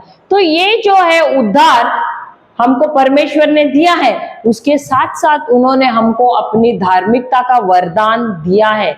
वरदान का मतलब है मुफ्त में दिया है, जिसके लिए हमने कोई भी मेहनत नहीं की है। Hallelujah, hallelujah. और ये क्यों दिया है? क्योंकि पहले से ही परमेश्वर ने हमारे लिए कुछ कार्य ठहरा के रखे हुए हैं। उनकी कोई तो योजना है हमारे जीवन के लिए, और उस योजना में हम चले, इसके लिए उन्होंने हमारे लिए ये बनाया हुआ है। ये सब कुछ हमको उन्होंने उद्धार दिया है, हमको उन्होंने अपनी धार्मिकता दे दी है ताकि हम उसके इस योजना में चले। लेकिन क्या हम उस योजना में चल रहे हैं? हालेलुया, हालेलुया, जय यीशु, जय यीशु। देखो, जब परमेश्वर ने हम सबको उद्धार दिया है, हमको ये वरदान दिया है धार्मिकता का, किस लिए दिया है? क्या हम इसे लेकर बैठ जाए घर पे, या उसका इस्तेमाल करते हुए हम जाकर दूसरों को भी उनके राज्य में ले आए? किसके लिए? वहां पर दिया है ना, दोबारा पढ़ना भी 10वां, even in English you read it. एफिसियों 2 का 10 पढ़ना। What we are in God's work, What we are in God's work, He has created us He has created us in Christ Jesus in Christ Jesus for the good works for the good works He has prepared that we should devote ourselves to them. Hindi में, क्योंकि हम किसके बनाए हुए हैं? उसके बनाए हुए हैं। अभी आप खुद देखिए, अगर आप कुछ कर रहे हो कार्य अपने जीवन में, क्या उसके पीछे कुछ मकसद होता है या आप जैसे ऐसे उठते और करते हो? अगर मैं उदाहरण, दिन भर का जो भी हम करते हैं, सुबह भी उठते हैं, हम नाश्ता बनाते हैं, क्यों बनाते हैं? Time pass. किसके लिए? घर पे सब है, भूखे हैं, पेट भरने के लिए, उसमें भी एक मकसद है। उसके बाद हम और कुछ काम करते हैं, कपड़े धोना या बर्तन धोना, सब चीज के लिए क्या है? एक मकसद है, एक योजना या एक पर्पस है। सही बात है। इसीलिए यहाँ पर दिया है, परमेश्वर ने भी यदि हमको बनाया है, उसके पीछे भी क्या है? क्या है? एक मकसद है। तो हर बार रोज सुबह जब हम उठते हैं, क्या हम अपने आप से सवाल पूछते हैं, प्रभु आज का ये दिन आपने बनाया है, मुझे जिंदा रखा है, किस मकसद के लिए?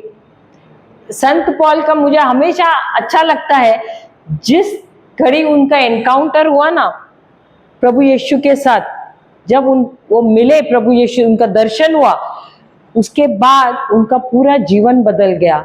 उसके बाद रोज वो यही सवाल पूछते थे, प्रभु आप कौन हो और मैं आपके लिए क्या कर सकता हूं? क्या पूछते थे? प्रभु आप कौन हो और मैं आपके लिए क्या कर सकता हूं? यही सवाल हमारा रोज रहना चाहिए। लेकिन हमारा ध्यान सुबह उठने से, अरे टिफिन, अरे नाश्ता, अरे खाना, क्या करना है, कहाँ जाना है, यही सवाल रहता है ना। लेकिन क्या कभी भी हम भूल के भी ये पूछते, प्रभु आप कौन हो? और आपने, हम तो अभी जानते हैं उनको, लेकिन आपने आज का दिन, आज मुझे जिंदा रखा है तो किस लिए रखा है? क्या मकसद है? किसके लिए रखा है? आज मैं किसके काम आ सकती हूँ? या तो किसी ऐसे व्यक्ति को मुझसे मिलाओ जिसको जरूरत है आपके वचन की। जरूरी नहीं है कि आप जाकर बहुत सारे लोगों को वचन दो, दिन में अगर एक भी मिला उसको भी आपने वचन दिया। चलो दिन में नहीं, हफ्ते में भी अगर एक कोई मिला उसको भी अगर वचन दिया तो भी बहुत बड़ी बात हुई। हालेलुया। क्यों? क्योंकि प्रभु ने अगर मुझे बनाया है, आपको बनाया, तो किसी मकसद से बनाया है। तो हिंदी में बहुत अच्छा दिया है, दोबारा पढ़ना। क्योंकि हम उसके बनाए हुए हैं। वही बोलते हैं, अगर हम कोई भी चीज बनाते हैं, हम कोई मकसद से बनाते हैं, कोई योजना से। अभी वो भाई, वो उन्होंने जो डब्बा लाया है, मुझे मालूम नहीं उसको क्या कहते हैं, लेकिन वो बैठ के कोशिश कर रही, कुछ काम है इसीलिए तो आपने वो खरीदा ना।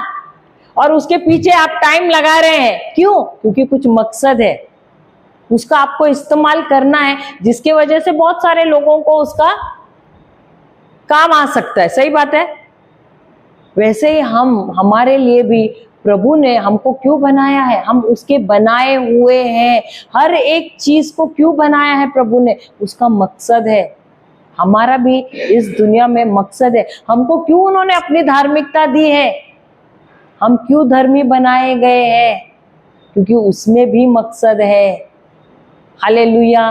क्योंकि उस धार्मिकता के द्वारा उन्होंने हमको अपनी पहचान दी है। हालेलुया। लेकिन सवाल यह है कि क्या हम खुद अपनी पहचान जानते हैं क्या? या हम हर घड़ी पूछते हैं पहचान कौन हूं मैं? Hallelujah, hallelujah. बहुत सारे लोग हैं जो अपनी पहचान जानते नहीं है, और हमको भेजा गया है ताकि हम उनको बताएं कि उनकी पहचान क्या है। Hallelujah, hallelujah. और धार्मिकता भी हमने आज सीखा कि 2 प्रकार के होते हैं। एक तो खुद के बलबूते से, फर्स्ट हम लोग ये पहले खत्म करें स्क्रिप्चर को, उसके बाद वहां जाते हैं। और मसीह यीशु में उन भले कामों के लिए सृजे गए हैं। हालेलुया। तो हमको प्रभु ने यहाँ पर किस लिए भेजा है? भले कामों के लिए या बुरे कामों के लिए? भले कामों के लिए। इसीलिए जब प्रभु यीशु ने वो जो प्रार्थना दी है स्वर्गीय पिता, उसमें उन्होंने क्या कहा है? ये पृथ्वी वैसे हो जाए जैसे स्वर्ग है। तो ये काम किसका है? इस पृथ्वी को स्वर्ग के जैसे बनाना, हमारा। और इसीलिए उन्होंने हमको अपना स्वभाव दिया है, क्योंकि उस स्वभाव के द्वारा ही लोग हमारे अंदर उनको देख सकते हैं। क्योंकि ये स्वभाव हमारा नहीं है, ये स्वभाव है खुद प्रभु का।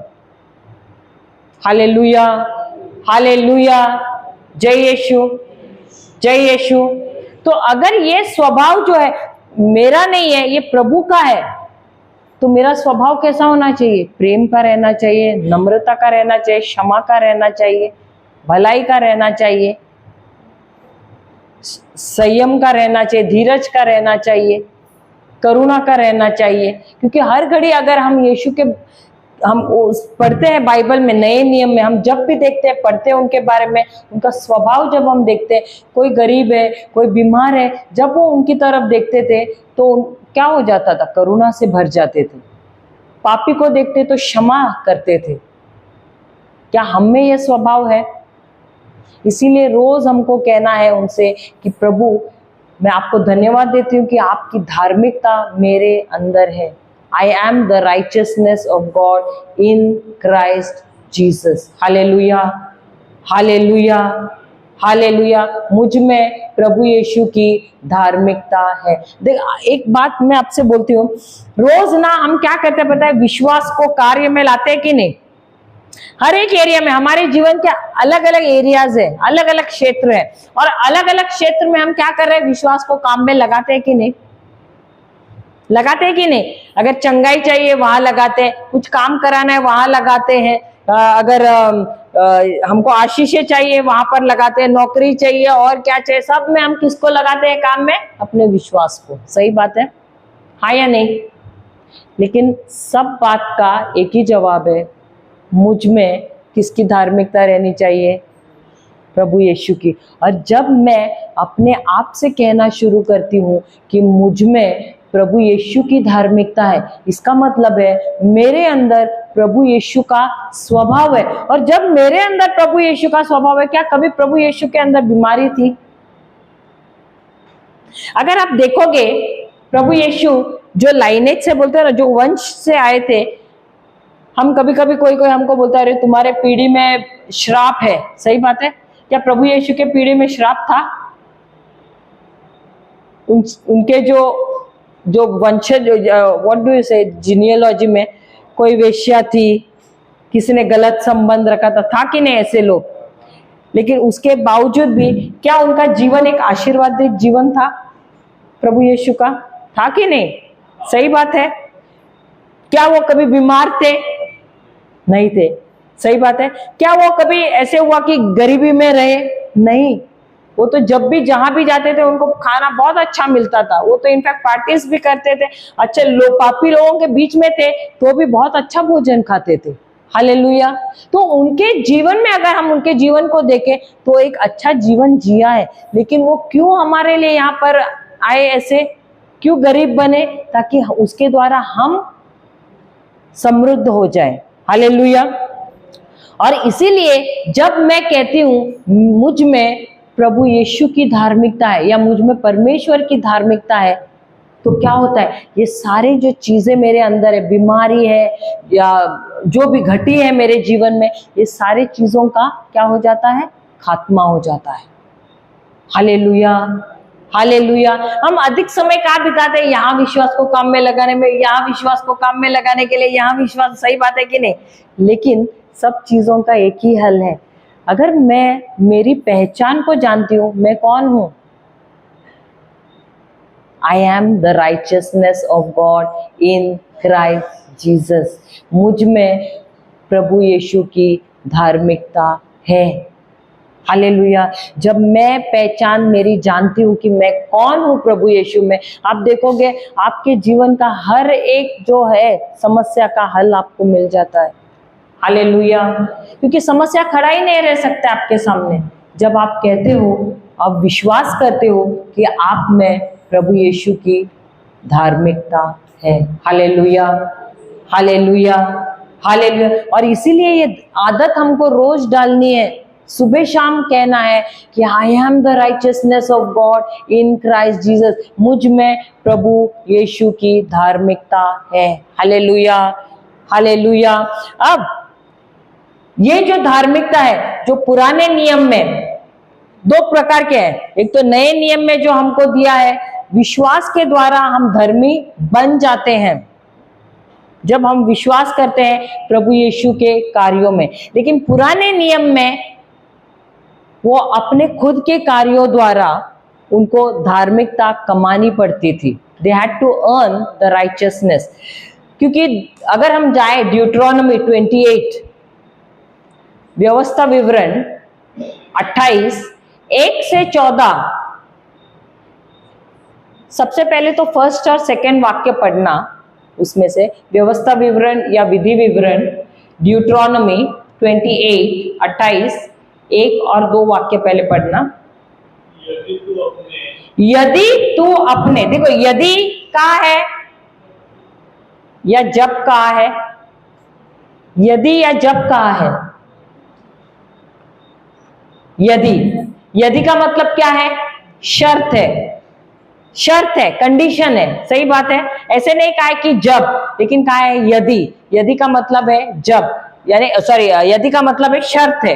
तो यहाँ पर परमेश्वर क्या कह रहे हैं? यदि तू अपने परमेश्वर यहोवा की सब आज्ञाएं जो मैं आज तुझे सुनाता हूं चौकसी से पूरी करने का क्या चित्त लगाकर उसकी सुने, तो वह तुम्हें पृथ्वी की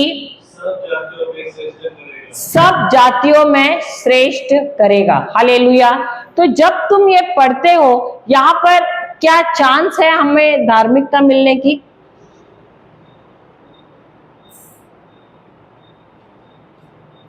चांस है, क्योंकि कहा है नियम जब परमेश्वर ने दिया था, उन्होंने कितने दिए हैं? 613। क्या कोई भी मनुष्य ये 613 नियम और अधिक थे, ये सब रख पाएगा? नहीं। और इसीलिए यहाँ प्रभु ने कहा है, जो भी तुम्हारे व्हाट इज दैट, इंग्लिश में भी पढ़ लेना, इफ यू ओबे the Lord your God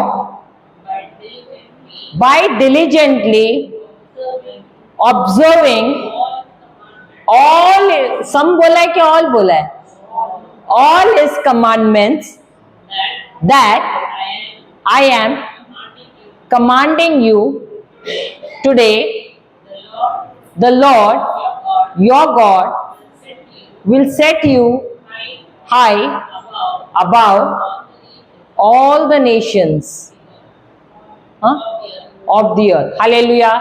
तो यहां पर हम देखते हैं कि परमेश्वर कहते हैं कि मैंने जो भी आज्ञाएं दिए हैं, ऐसे नहीं कि कुछ आज्ञाएं, लेकिन जो भी दिए सारी आज्ञाओं का जब तुम पालन करोगे, तब ये जो आशीषें मैंने जो दिए हैं वो क्या होगा, वो सारे आशीषें तुमको प्राप्त होंगी।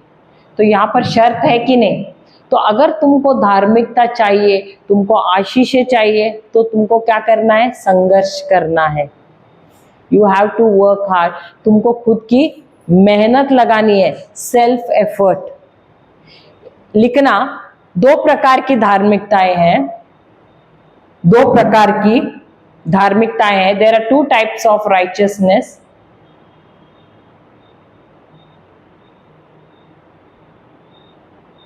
वन, पहला है सेल्फ राइचियसनेस। सेल्फ राइचियसनेस, तो एक छोटा डैश डालना, which is earned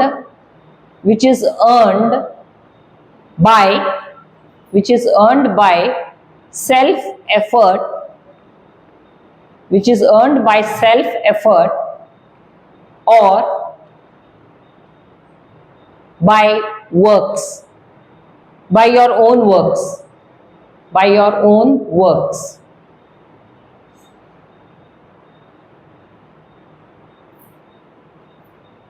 In the Old Testament,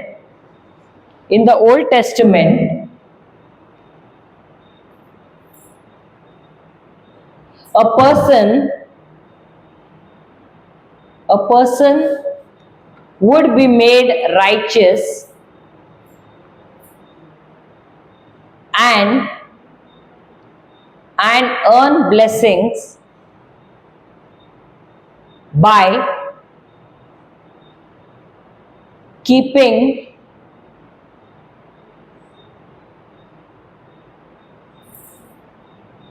the commandments of God.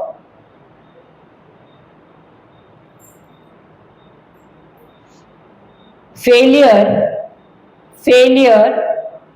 to keep the commandments would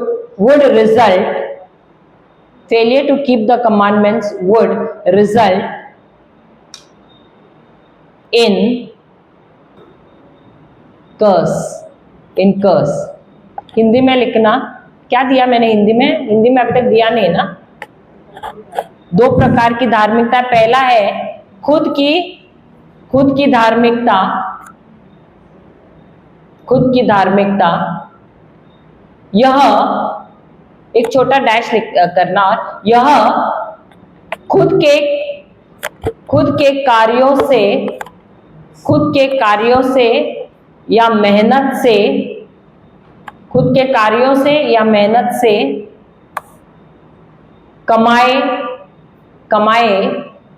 कमाया जाता था,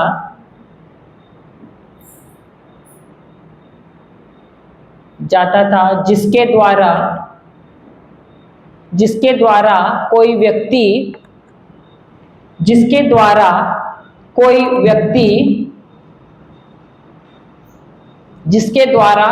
व्यक्ति आशीष या धार्मिकता प्राप्त करता था, आशीष या धार्मिकता प्राप्त करता था।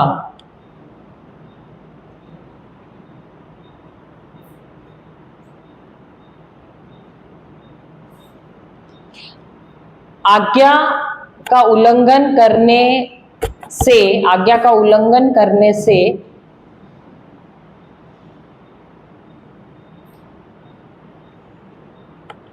उनके जीवन में श्राप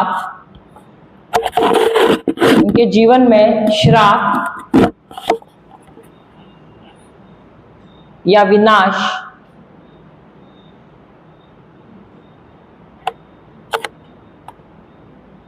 आता था ना, हाँ आता था। Next is righteousness by faith, righteousness by faith.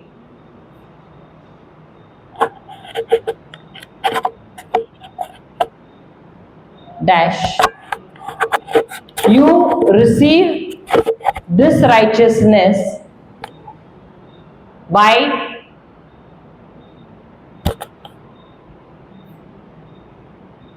faith in works, by faith in the works of Jesus Christ, by the works of Jesus Christ on the cross.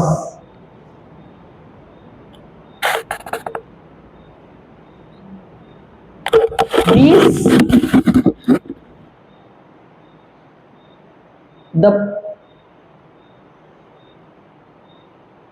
you receive it as an inheritance. Actually, you receive it as an inheritance.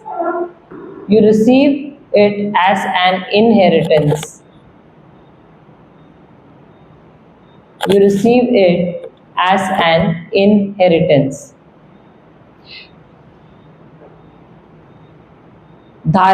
विश्वास द्वारा धार्मिकता ना, second,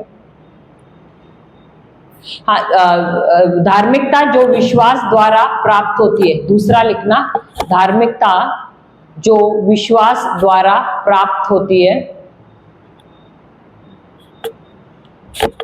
यह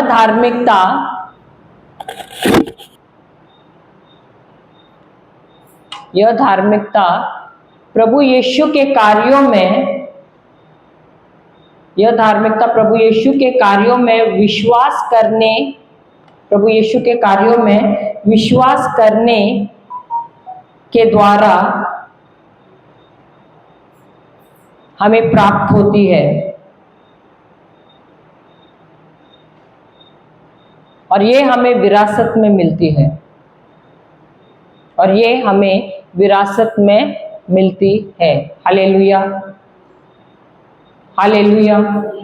तो ये जो ड्यूट्रोनॉमी में जो 28वां अध्याय है, 1 से 14 है, वो आशीषें हैं। अगर आपने जैसे परमेश्वर ने नियम दिए हैं उसके अनुसार जब आपने आज्ञा का पालन किया तो आपको ये सारे प्राप्त होते थे, आशीषें। हालेलुया। लेकिन अगर आपने उनके आज्ञाओं का पालन नहीं किया तो 15 के बाद जो एंड तक जो है ना, वो सारे श्राप दिए हैं। 60 से भी ऊपर है वो। कुछ आपको पढ़ना है तो पढ़ सकते हैं, मैंने तो अभी तक पढ़े नहीं है क्योंकि मैं पढ़ना ही नहीं था। तो अधिक श्रापों के बारे में कहा गया है, लेकिन वो उनके लिए है जो उनके नियम के अनुसार नहीं चलते थे। Hallelujah, hallelujah. लेकिन अगर आपको ये 1 से 15 जो 14 जो दिए हैं आशीषें चाहिए, तो आपको जो फर्स्ट लाइन है उसको थोड़ा बदलना पड़ेगा। तैयार है बदलने के लिए, या आपको खुद के मेहनत से हासिल करना है? What do you want? Self effort, self righteousness और राइचियसनेस बाय फेथ। तो अगर वो आपको चाहिए कि आप वो हासिल करें विरासत में, तो आपको पहला वाक्य बदलना है। वहां पर क्या दिया? Again read it now. If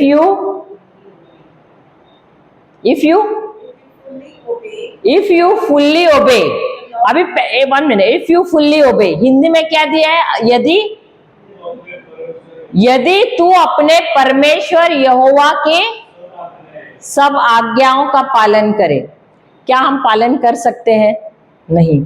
और इसीलिए हमको उस वाक्य को बदलना है और वहां लिखना है, क्योंकि प्रभु यीशु ने मेरी जगह पे सारे आज्ञाओं का पालन किया है, इसीलिए ये सारे आशीषें मुझे और मेरे सारे पीढ़ी को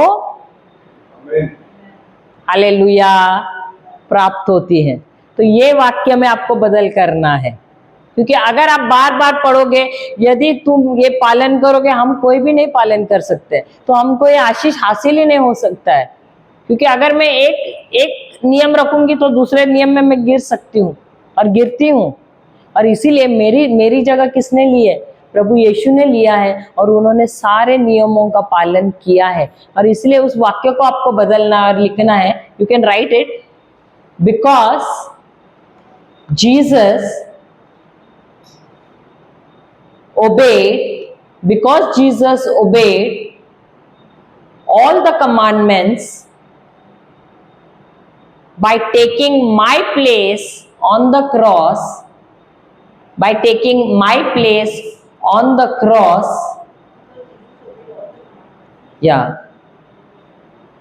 by taking my place on the cross, now I inherit these blessings. Now I inherit these blessings. क्योंकि प्रभु यीशु ने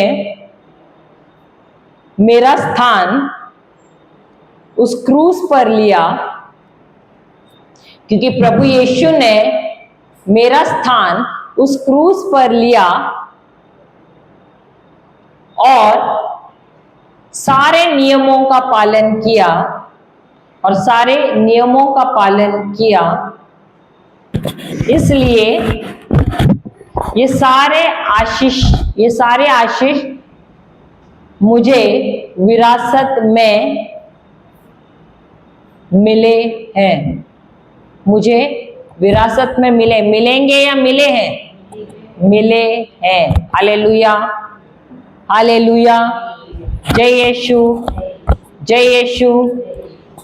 तो हम दोबारा जाते हैं भजन संहिता 92:12 पे, सॉरी, हम इसको कंटिन्यू कल करेंगे, लेकिन जस्ट वो पढ़ेंगे। हम आज सिर्फ धर्मी के बारे में सीखना था, इसलिए मैं उतना ही लिया। 92:12 हमने शुरू वहीं से किया ना, भजन संहिता 92:12 से। तो इसीलिए मैंने आपसे सवाल पूछा, धर्मी कौन है? आप कौन से धर्मी हो? पढ़ो वहां पर अभी। धर्मी लोग खजूर की नाई फूले फलेंगे। तो आप कौन से धर्मी हो? जो खुद के बलबूते से खड़े हैं, या जिसके अंदर परमेश्वर की धार्मिकता है, जो विश्वास से धर्मी बने हुए हैं, जो प्रभु यीशु के कार्यों में विश्वास करते हैं।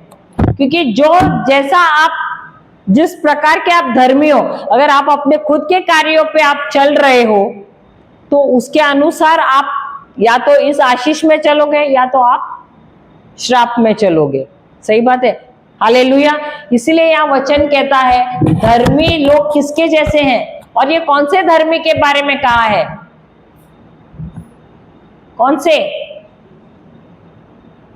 जो विश्वास से चलते हैं, उसके बारे में कहा है। हालेलुया। देखो, अगर आप देखोगे संत पौल का जीवन भी, फिलिपियों का किताब 3 अध्याय 6 वचन में दिया है। You don't have to go there, but लेकिन वहां पर का 6 और 7वें वचन में उन्होंने कहा है कि उन्होंने बहुत सारी चीजें हासिल की। वो गुरुओं का गुरु था, वो फरीसियों का फरीसी था, बड़ा महागुरु था वो। और उसने बहुत सारे, बोलते हैं ना, बहुत सारे अचीवमेंट्स मिले थे उसको, क्योंकि वो जो ये जो है स्क्रिप्चर्स, जो प्रोमिसेस है, उसमें वो बहुत तगड़ा गुरु था। उसको हर एक वचन का बहुत ज्ञान था, लेकिन उसको समझ नहीं थी। ज्ञान था लेकिन समझ नहीं थी। ज्ञान आपके पास भी बहुत होगा, लेकिन अगर समझ नहीं होगा तो वो ज्ञान किसी काम का नहीं है। क्योंकि जो ज्ञान मेरे पास है, उसका समझ मेरे पास होगा तो मैं उसे कार्य में ला सकता हूं। Did you all get? Did you all follow? The knowledge that I have, I may have lot of knowledge, lot of information, but if I don't have understanding, it is of no use. तो अगर आपके पास ज्ञान है, उस ज्ञान को, उसकी समझ आपके पास होनी चाहिए, ताकि उसको आप कार्य में ला सकते हो प्रज्ञा के साथ, विजडम के साथ। हालेलुया। तो संत पौल जो था, गुरुओं का गुरु था, महाफरीसी था वो, लेकिन वो जो सीखा उसने, उसके किसी काम का ही नहीं आया। और इसलिए वो कहता है जो भी मुझे मिला, मैंने जो कुछ भी हासिल किया अपने बलबूते पे, क्योंकि वो फरीसी लोग अपने आप को हमेशा धर्मी समझते थे। क्यों? क्योंकि उनको सारे वचनों का ज्ञान था और इसीलिए वो अपने आप को धर्मी समझते थे। वो सोचते थे हम सारा नियम रख रहे हैं इसलिए हम धर्मी हैं, और इसलिए दूसरों को भी वो नीचा करते दिखाते थे। क्यों? क्योंकि सारा उनको लगता था कि वो सारे नियमों का पालन कर रहे हैं। और वैसे ही था ये संत पौल। लेकिन जिस दिन उसे समझ मिला उन्हीं वचनों के द्वारा कि ये जो है प्रभु यीशु, ये कोई साधारण व्यक्ति नहीं है, लेकिन ये वही व्यक्ति है, वही मसीहा है जिसके बारे में परमेश्वर ने कहा है कि वो भेजेगा किसी को जो आएगा यहाँ पर हमें उद्धार देने के लिए। और उस दिन जब उसको ये समझ मिली, उसने कहा जो कुछ मैंने अपने बलबूते से हासिल किया है वो सब क्या है? गोबर के समान है। हालेलुया। तो उसने जो धार्मिकता अपने बलबूते से कमाई थी उसको क्या कहा? गोबर कहा। और उसने अपने आप को नम्र बनाया और वो दौड़ पड़ा उसी मसीहा के पीछे जिसके एक जमाने में वो खिलाफ था। Hallelujah, hallelujah. इसलिए ये वचन कहता है कि धर्मी एक खजूर के वृक्ष के समान है। और वो कौन सा धर्मी? जिसके पास सही ज्ञान है, जो अपने खुद के कार्य पे खड़ा नहीं है, लेकिन जो प्रभु की धार्मिकता में विश्वास रखता है। कल हम सीखेंगे इसमें और भी डीपली, ये खजूर के वृक्ष के समान क्यों उसकी तुलना की गई है, देवदार के वृक्ष के जैसे क्यों उसकी तुलना की गई है। हालेलुया। क्योंकि वो थोड़ा सा लंबा है इसलिए हम कल करेंगे इसको, ठीक है। तो हम आंखें बंद करते हैं। पिता, हम आपको धन्यवाद देते हैं कि आपने हम सबको अपने पुत्र प्रभु यीशु के लहू द्वारा, उनके कार्यों द्वारा हम सबको धर्मी बनाया है। और वचन कहता है कि जो भी धर्मी है, जो विश्वास के द्वारा चलता है और विश्वास करता है कि वो धर्मी बनाया गया है, उसकी पहचान सिर्फ और सिर्फ प्रभु यीशु में है, वही है वो व्यक्ति जो खजूर की वृक्ष की नाई है, जो देवदार के वृक्ष के समान है। और ये हर घड़ी अपने पुराने दिनों में भी फलता है, फूलता है और रस से भरा हुआ रहता है, क्योंकि वो हर घड़ी आप ही के राज में बोया गया है। प्रभु धन्यवाद देते हैं प्रभु, धन्यवाद पवित्र आत्मा, धन्यवाद पिता परमेश्वर, धन्यवाद प्रभु यीशु। ये प्रार्थना हम करते हैं प्रभु यीशु के नाम से, आमेन, आमेन और आमेन। पिता, पुत्र और पवित्र आत्मा के नाम पर, आमेन।